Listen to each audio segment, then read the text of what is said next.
iRockRadio, world headquarters of rock. We're here in Studio 64 with this month's Gale Toyota Unsigned Artist, One Day Waiting. Hey guys. What's up? What's going on, man? You guys want to introduce yourselves? Say a little fun fact. I'm Tyler. I'm lead vocals. I'm Nick. I'm the guitarist. I'm Griffin. I'm the drummer. I'm Ricky. I'm the bassist.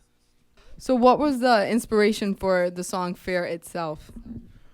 Well, our original roots are more in rock, like post-grunge, like bands like Seether and Shinedown and stuff. So that song emphasizes that kind of style, whereas we have heavier songs like Worse Than Death and KL, which has more of a metal style. And I just think Fear itself is more of a hard-rounded, all-rounded hard rock song. And, yeah. So are those some of the influences for your band, Seether and such? Seether, Drowning Pool, Seven Dust, Pantera, Disturbed, Korn, all that stuff. Taylor Swift. So you guys have changed your name from Sound Crusher to One Day Waiting. What is the reasoning behind that? Who's paying you to say that?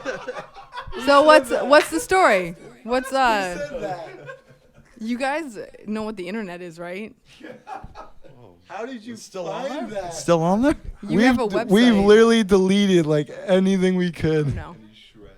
No, that's it's on there on the internet from 2013. Hold on, did this guy tell you this or no? Hey man, I don't know. I just want to know what the story is.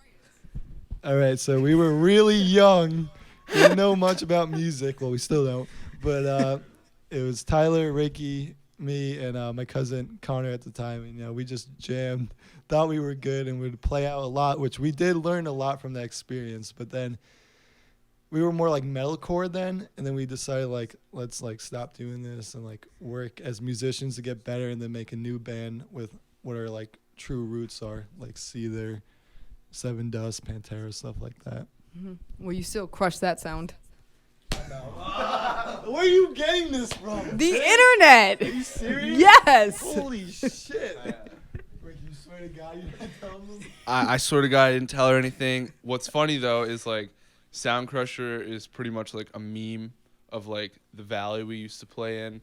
So it's pretty funny. And it died out 3 years ago, 4 years ago. So Yeah. Trying to It was actually revive an old joke there. To be honest, where we played was actually really interesting because there was a lot of bands in the similar age range that played at the same venues. So there was a show almost every weekend. So for being a teenage metalcore scene, it was actually pretty popping. It was pretty fun, to be honest.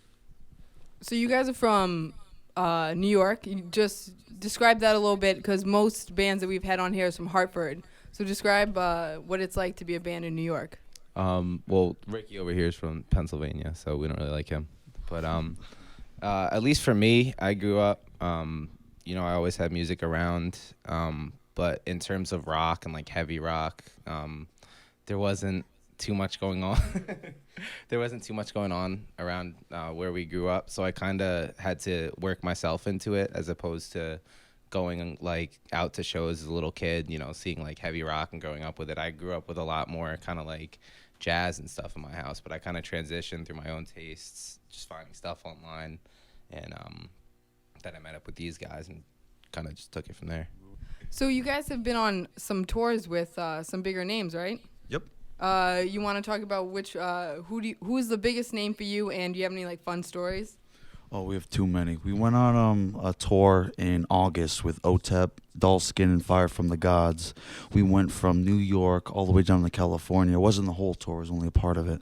But just a whole month of being out on the road was just an experience. We never realized how flat Texas was. I'd never been past Florida and going all the way on the other side of the country. It was just crazy for me. So what's it like opening up for a band like that? You guys on your own van? Did you have to rent a car? And we actually rented a van from Green Vans based out of Massachusetts. Shout out. Yeah, shout out. They're actually really awesome, and they help a lot of bands out. But we were kind of nervous. It was our first time. We've done tours in the Northeast, week long, 2 week long.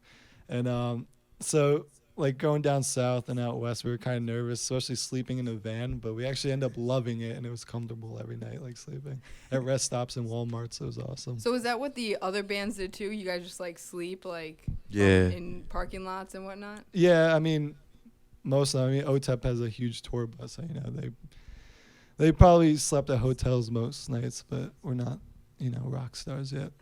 Not yet. Did you guys like hang out with any of them, or do you guys just play the show and like that's it? We mostly hung out with Fire from the Gods. They're awesome, which you guys should all check them out. Shout out. So before we go, do you guys want to give any plugs, say anything? Shout out to your mom. I'll give a shout out to our friend Echo. She's the one who told us about this lovely place, and we are very thankful for having a fan like her, and thank iRockRadio for having us, of course. Also, I'd like to thank all my fans and believers out there, and my mama right over there. Thank you, mommy. Thank you for joining us with One Day Waiting, this month's Gale Toyota Unsigned Artist. It's iRockRadio, world headquarters of rock. Woo! Yeah.